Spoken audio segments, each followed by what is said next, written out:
Hey, I'm Donald Bell, and this is a first look at the Samsung Galaxy Player 5.0.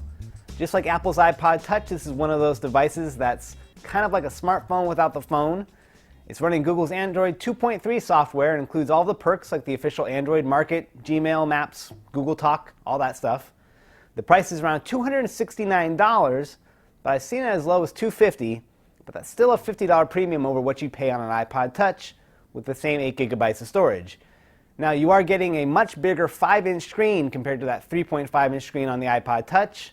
But that said, if you're particular about these kinds of things, the screen resolution on this display is 800 by 480, which is less than the iPod Touch at 960 by 640.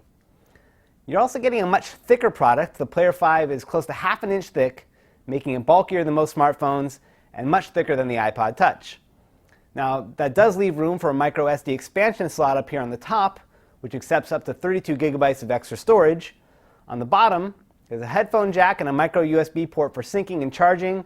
And on the back, you'll find 2 speakers and a 3.2 megapixel camera with an LED flash. And you also get a VGA camera on the front, along with your typical backlit Android navigation down here on the bottom. Now, why would you buy this? I really don't know. I love Android, but you can get a decent Android phone on contract for the same money or less. If you're buying this as a music player, you're going to be disappointed with the sound quality. If you're buying it for a kid, there are no parental controls on here like you'd find on the iPod Touch.